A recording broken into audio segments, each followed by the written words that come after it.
Okay. Okay.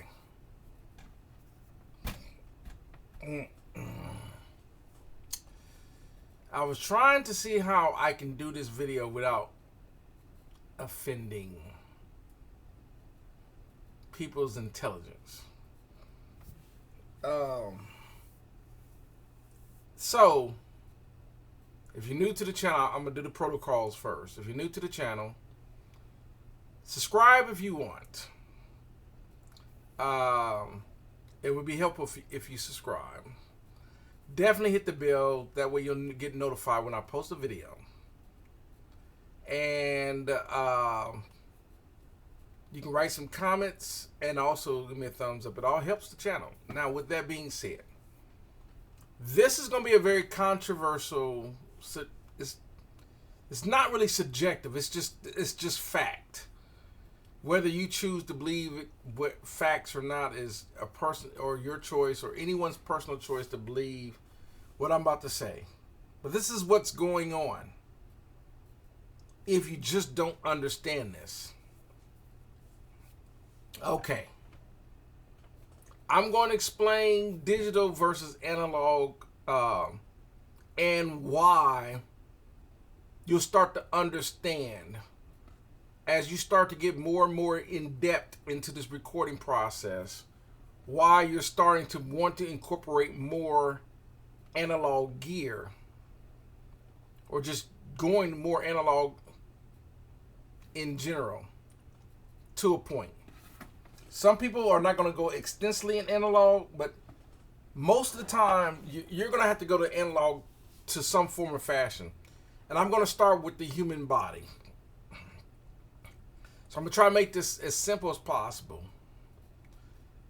When you're listening in your listening environment, whether you're having a conversation with people, out and about, listening to music, just outside, inside, watching TV, watching a movie, going to the movies, out and about, everything that's coming to your ears is analog.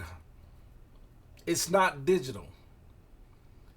Digital, let me explain this one more time. Or I'll try to explain this. Digital is nothing but binary code that computers can understand. Because computers can't understand analog. They only understand binary, ones and zeros. Dot, dash, dot, dash, dot, dash, dot. That's all they understand. The computer in your phone, the computer in your PC, your Mac, blah, blah, blah, blah, blah. So, even if you aren't using an audio interface to do music for your digital audio workstation software, your computer comes with a sound card. Your Mac or your PC has either an onboard sound card built onto the motherboard, or you buy an external sound card, but there's a sound card. There's a sound card. That sound card is an AD to DA converter. Audio to digital, digital audio converter. So whenever you put a CD or you download a song or whatever, all the music, whether it's an MP3 file, a WAV file, or whatever the case may be, it's converted to analog so you as a human can hear exactly the music or the volume, whether you're watching YouTube or whatever. The microphone that I'm using that's coming from the camcorder is going into my computer and is being converted into digital so that the computer can process what I'm saying. Then when it comes back out, once it processes and it sends it back out of the computer through the speakers, it converts it back from digital back to audio. This is where you get the analog to digital, to analog conversion. This is happening in the computer. This is why plugins, if people, it's funny when I get people that And I'm not gonna, get into this big, long, drawn-out debate about people in plugins. People got to understand that when you're using plugins, well, plugins can do the same thing as analog. Plugins is emulating what hardware is doing, but a plugin is not a piece of hardware. It's a piece of software. That's why it has to be installed on a computer. It's not a hardware, even though they can make it look like a piece of hardware. That's all graphic design. That's why, for example, if you take the the FabFilter Pro Q, and it looks like a box with a bunch of lines and knobs, yeah, you can have someone like IK Multimedia design an EQ that looks like a real piece of gear. It's look like a piece of real gear, but it's the algorithm software coding that they're using is emulating to make changes to the sound to emulate what a real piece of gear would do.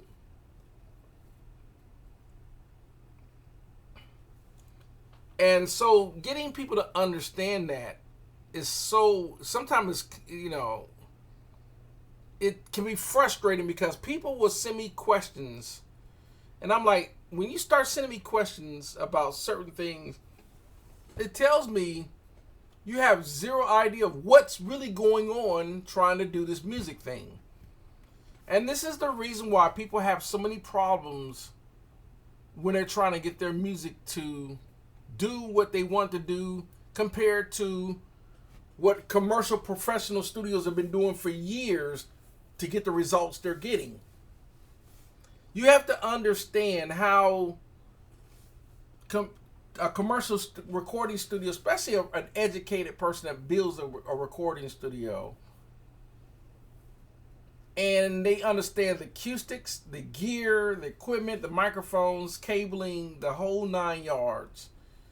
And then they have, when they're building these studios, and they also understand, the engineers understand how the gear works and how to use the gear to record artists, to mix artists, and to master artists, and then the process of getting stuff manufactured, distributed, and the marketing of music and the business on everything else. Okay. So to understand what's going on, you have to go back in time, and then to understand that you have to go back in time to understand why did they design digital audio workstations in the first place, and why are they designed the way they are? Okay. A digital audio workstation is nothing more than tracking software. The workstation portion of it is simply the editing capabilities. That's why not all DAWs are equal, because not all DAWs have the same editing features of features in it. Some have more complex features than others, and that's because this is the reason why when you're taking some programs to upload certain DAWs, that's why a lot of times it takes longer for the program to start. There's more data and software being loaded into the RAM of your computer through the CPU, central processing unit, so that you can use the software. This is why some DAWs are more taxing on your CPU and RAM than others. That's why some computers require to have more. You got to understand, for example, the bus, the bus frequency speed of your CPU, the type of CPU, the processing power of your CPU, and how much RAM that your computer can use to move this software data that's being used in the software, including when you install plugin software that's going to do more taxing stuff to your RAM and CPU, because it's trying to emulate the digital. Now, the digital once you take an audio interface, because that's most of the time you can use your sound card, but the sound cards are not designed to move the and convert the analog in a useful form like an actual audio and aftermarket audio interface would be. For example, an aftermarket interface would have more converting points like XLR connections and quarter-inch connections and more functions to convert audio into your computer to turn into digital ones and zeros. And when a computer converts those ones and zeros back to analog, it goes back through your interface so you can hear the changes that you're doing within the software. Okay. I hate to make the video to make it sound, I'm not trying to sound condescending or like a butthole, like an a-hole but it's frustrating when people are asking these questions. I'm like, when they ask these questions, it tells me they have no idea what's going on. Even though they can figure out how to use certain software or maybe even certain pieces of gear, but they don't understand the entire process of what exactly going on in recording. They don't. If you have to ask these types of questions. So if you take away the digital audio workstations that started really getting prevalent, they really became really popular in the 90s. But they really, they didn't have the functions and features like you can when you start getting around 2000 and newer and late and early, and at 2000 and up to today, 2022 going into 2023. This is why they're always constantly improving with different and more improved versions of the digital audio workstations. Version 1, now they got version 2. Or version 2, now they got version 3. Version 3, now they got version 4. They're adding more features that the software they're including, or they might take away unnecessary features or whatever the case. It just depends on who you go with. Whether it's Pro Tools, Cubase, Logic Pro, Cakewalk, Reaper, Reason, Ableton Live, and the list goes on. Next, other than the editing capabilities of your tracking software, the difference between the old school way of having tape machines and a digital audio workstation is that you can create as many tracks as your software will allow you to be able to do. Some software allow you to create up to 256 tracks, and some software is unlimited based on how much hard drive space you have on your hard drive and how much processing power your CPU and RAM can handle. Okay. It became realized that it was a lot easier to be able to record to your hard drive and use and multi-track that way because it didn't take hardly no space. You can run 50 tracks to create a song, and then on top of that, you can create thousands of songs. Just depends on how big your hard drive is. Now, before, you were only limited to how many tracks your tape machine had in the old way.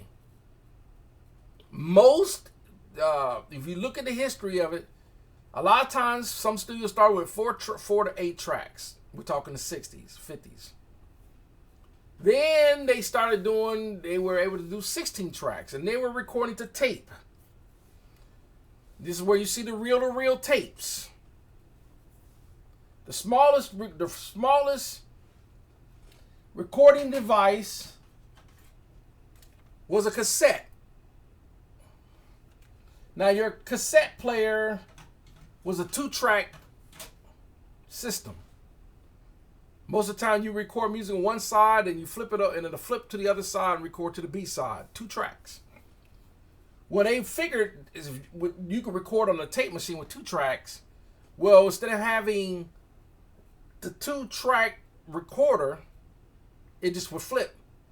They decided to put 4 heads on that and record and take that cassette. Now they record 4 individual tracks on a cassette.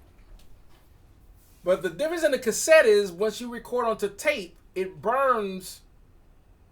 And I have to go into I don't want to go into serious depth because I have to research it to explain it correctly. How it's burning the audio to analog, the analog audio onto the cassette. But the thing is, the difference between recording into your digital audio workstation into your computer through an audio interface where it becomes completely ones and zeros, on it, when you burn it to tape, you're burning magnet information, and the head converts that magnetic information on the tape to the analog that you hear coming through the speakers, through your cassette player. Well, when they turned it from 2 to 4 tracks to be able to do this on a 4-track tape machine, they realized when you get more tape, instead of the little, you get a 1/4-inch tape, now you can get an 8-track head on it, and now you get an 8-track. But instead of using cassettes, they would use the reel-to-reels, which is a reel of tape. It's just a reel or a roll of tape, a reel. And they would burn, and they would have a play head, and a erase head, and a recording head.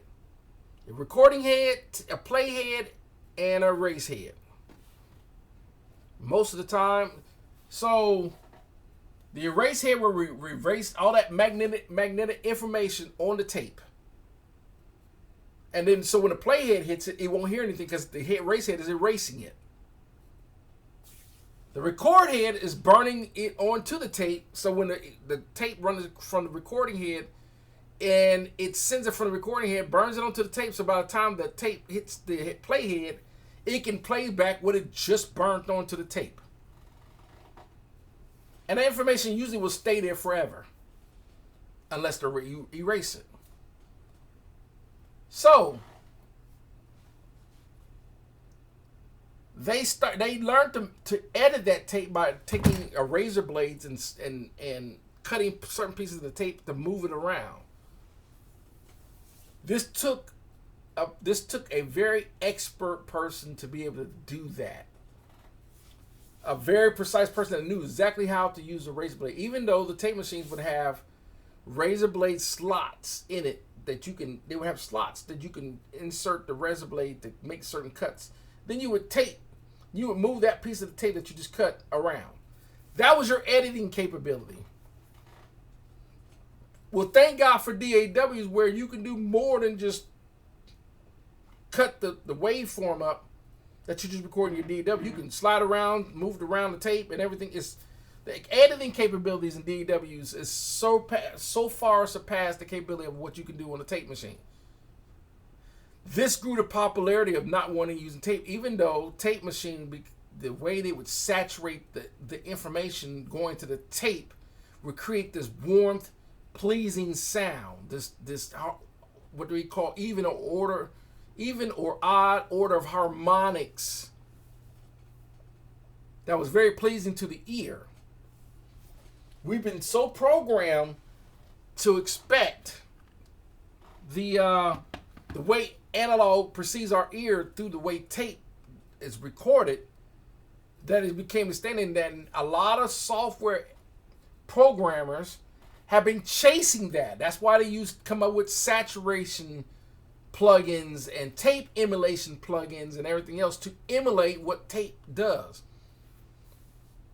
The problem with tape is its inability to do the editing capabilities that you can do in a DAW. Okay. Because you can do a ton more, and I don't want to go into the details of that, but just knowing what your DAW can do, and then you understand that tape machine just can't do that. Now it makes sense to use a tape, but the problem is you're using emulations of what tape can do.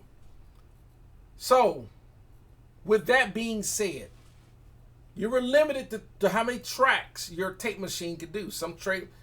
And the more money you had, the more expensive tape machines, the more tracking you can do. For example, some small 8-track tape machines can do 8 tracks. It was more than enough for certain bands, but then as they start, the more and more need to track more and more instruments and players, the demand grew for more tracking.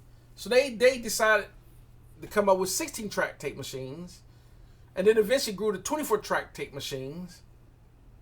And then they would take two 24-track tape machines. So the tape got thicker and wider. So you get an inch tape, 2-inch tape, and then on top of that, the speed in which the tape is moving is spinning. In other words, you can get the tape machine to go what they call frames per second. Your FPS would change the tone of the sound being recorded to tape.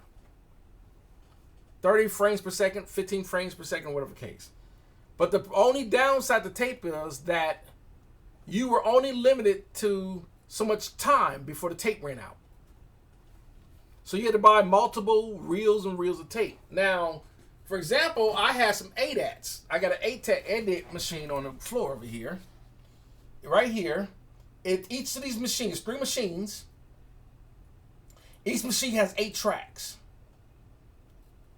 So with the 3 machines with 8 tracks, so to do 24 tracks, I had to have 3 machines sync to each other. These are ADAT tapes. Each tape would have 8 tracks on it. Okay? The tape looks like that. That's the tape. You see the tape in there. You just got the cover to protect the tape. But that would be the tape under here. And these are the reels that the tape is rolling on, except on the 24-track tape machine you see in the big studios, they have the big reels. It's the same concept. And so to control the machines, instead of always going to the machine, you would get a remote control system. Like for here, that's called a BRC, which is basically, I forget what the B, but I know RC stands for remote controller. And you instead of me arming, I can arm the tracks by clicking on the buttons to arm, to arm each track. I can stop the play. I can record by hitting play and record at the same time. I can rewind the tape. I can fast forward the tape. I can set locations on the tape. Wherever part of the tape I want to go to, I can control everything. And what they decided to do in the 70s going into the 80s was companies like SSL decided to put those controls, instead of having a separate controller, like certain Neve consoles, certain API and certain machines back in the 70s and so forth did not have transport and arming controls, but certain companies did put that, like SSL did put that in some of the consoles. That was some of the benefits of paying that kind of money for those large consoles. Was you get transport controls, and you also would get, like, I can go in there and put information and stuff like that, and I can type in data and store it and all that. Well, that's why you would see that keyboard, on like a large format console, you would see the keyboard that could type in stuff, but it was typing it into that console's computer. Now that console's computer was only a computer designed to control the console. It cannot talk to the tape machine, because tape machines aren't computers. It was, and so some people might be asking, well, how are you able to fast forward and control the tape machine if it doesn't have a computer? Because it's not using computer coding to control it. It's using, it's like you hit play. You activate voltage on a motor. If you hit play on a tape machine, you activate the motor to start spinning. It's like an on and off button to make the motor start spinning. That's what a play button is doing. So if you hit play on a tape machine, what you did was you activated the motor to get the motor to get the tape to start spinning. So if you hit the record button, you activate the recording head on that machine to start sending whatever you got signal coming to whatever track that you have armed, to send that signal to that particular track. You had that track start being recorded onto the tape. That's what the ARM does. This is why you'll see certain things like ARM play, read, write, and all that in your DAW when you start playing with the tracks. That's why the lingo is still the same from the 70s. A lot of the lingo is still the same. The only thing they changed in certain things is they don't say echo, because the term echo came from stuff bouncing, echoing in a room, because they literally had to create reverb chambers and plate chambers. They had to literally have rooms where the sound was bouncing. They would use hallways, bathrooms, and they would stick speakers that would send the sound from the console, and they would have a microphone recording that speaker with the sound of the reflections of the room back into the console, onto the tape machine, or back onto another track or another channel on the console to get that reverb reflection. You gotta look at the history of how reverb came to effect, and delays. And that reverbs and delays is gonna be another video on explaining that. So, if you understand older tape technology, you'll understand your DAW a whole lot better. Now, going to the console. If you always, and every DAW can do this.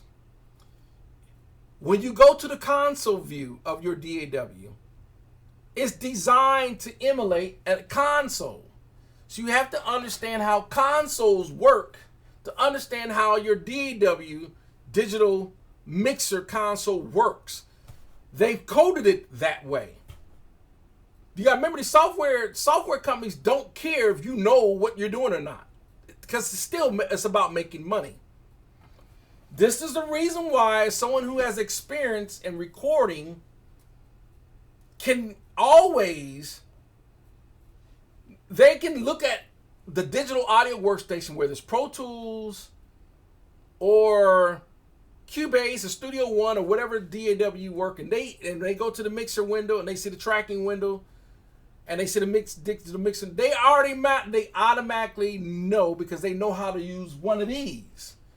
The workflow in your digital audio workstation is designed to work the exact same way. The only difference in your digital audio workstation's digital mixer window is, most of the time, you literally have to input everything. That's the only difference. That's why most DAW digital mixing windows, by default, if you go to your tracking window and you say, okay, I'm going to record one track, a sample or whatever you're recording, one track. When you go to the digital window, that's why you'll see one track on the mixer, and that's it. And a lot of times, so I want to input other. You have to make more tracks. It's going to make more tracks on the digital mix. It's going to in your mixer. If you come on your tracking window and you say, okay, I'm going to do 10 tracks. When you go to mixing window, it'll show 10 tracks. It's kind of doing the work for you. And it figured if you only did 10 tracks, you only need 10 channels in your digital mixing window, because you don't have anything else. So you don't need anything else showing. Unlike a real console, irregardless if I use 2 tracks, 4 tracks, 8 tracks, 10 tracks, a real mixer, the channels are always going to be there, period, whether I use them or not. That's the difference. The limitations to a mixer is you're only limited to how many tracks the mixer, or how many channels the mixer actually has. So if you got 80 tracks in your DAW, but you only got I got a 48 channel console, but I got 80 tracks, guess what? Subtract 48 from 80. 32 of those tracks I can't use. So most of the time I'm going to have to sum those other tracks into buses. This is why this have 8 buses. So I'll have to sum a lot of those tracks to go into buses. Now, most people seem to buy an interface that only has 2 to 8 outputs channels on it.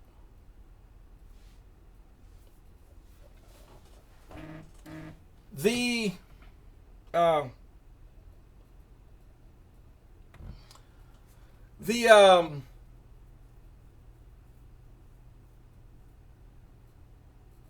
it's so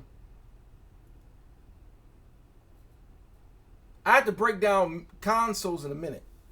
So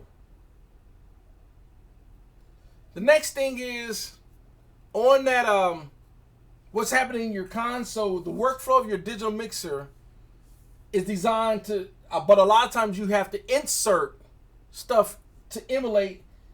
So they're already on the assumption that you understand how an actual analog console works. Now, to sum up the last of this video, because this can go on for hours. When I get people asking me questions like the software in my console or things like that, there are only a few considered analog consoles out there that actually have a computer and it's designed to talk to your computer. Most analog consoles like this Allen and Heath, Neve consoles, APIs, MCIs, Audience, and so forth do not have a computer in it. So you have to have an audio interface that's going to run the outputs from the console, and in some cases, inputs from the console, outputs from the console into the inputs of the interface to go into your DAW, outputs from your interface to come back into the console, and so forth. You have to set up that way. So you're gonna what studios do is they run through their console. This is how you get zero latency. Monitoring what you're listening to when you're recording stuff, because you're listening in real time. Latency is nothing more than the time that your computer hears, sees the signal, converts it, sends it back out of the converter, back out to the source for you to hear it. There's a time delay. The more and more that you can reduce the time delay or reduce the latency, the better, so it doesn't sound like something's off. Now, there are several factors to reducing latency. That's a different video too.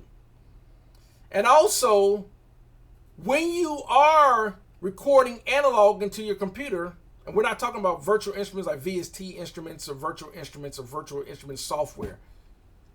When you're using real analog instruments to record into your digital audio workstation, the sampling rate at which you use will pretty much, and the processing bit rate, 16-bit, 44.1 sampling rate. Some people do it at 48. Some people do it 96 or even 192. The only difference is when you do a higher sampling rates and your computer is not, your processing CPU is not efficient to handle trying to be multi-track that high amount of sampling rate, you'll run into processing problem. Then the computer will start to slow up, lock up, because computers and computer algorithms and so forth, it's all about the processing power of your CPU. Some CPUs are so powerful it can handle recording 48 tracks at the same time at 192. The thing is, a lot of people, the big question would be, does 192 make a difference versus just recording at 44.1? 44.1, which is 44.100 megahertz of digital sampling rate, is way more than enough for the human ear to understand the audio. Whether you're recording 16-bit or 24. Now, a lot of people, most time they'll record a 24-bit because it gives you more volume, that's dB headroom at 24-bit versus 16. So we're talking 24-bit at maybe 48. It's the max that you probably want to do most of your analog recording when you're setting up your computer. Now, your buffer speed and all that, when you set a lot of times you want to record at the lowest buffer speed for your digital audio workstation so you don't overtax your CPU when you're recording. But a lot of times you want to speed up that buffer speed to like maybe 1028 or whatever, because you don't want to slow the computer down once you record it. You don't want to slow it down when it's trying to send so much data. You slowing the CPU down, it can also lock it up. So that's a different video too. So get an understanding that if you understand what's going on in the recording process of your DAW and how it worked based on how it worked in the old way, you need to understand how it worked in the old way to understand what your digital workstation is designed to do. Same thing with your digital mixer, because your mixer is where you're going to mix. Some people choose to mix in their mixing window in the software because the software can do a lot of functions. Other people, like myself, prefer to mix on through the console because the console adds character and sound to the audio coming out from the interface. Like if I'm running signal through these channels, I can use the actual EQs on here. I can send it to auxiliary sends, and I can insert outboard gear that's going to affect the signal, real outboard gear. That's why we do it. So I'm going to sum up the video, and I probably need to do a part 2 and part 3, but this, you have to understand signal flow on a console and understand signal flow on the tape machine to understand why your digital audio workstation, whether you choose to use, why it works the way it works and why it's designed the way it's designed. Then then all the other stuff like adding samples, built-in loops, being able to use virtual instruments in your DAW. If the DAW already came with virtual instruments, and you can use your controller to control the software, and things like that are extras in the DAW that some other DAWs don't. Some times you're just going to record external sources. Other ones allow you to use internal sources that were installed with the software. So that's going to do it for this video. Thanks for watching. And y'all have a great one. But this was a tough one to, I guess, it's the assumption that, man, there really needs to be an educational class for people that have no idea how to. It needs to. Oh wow. Okay. Y'all have a great one.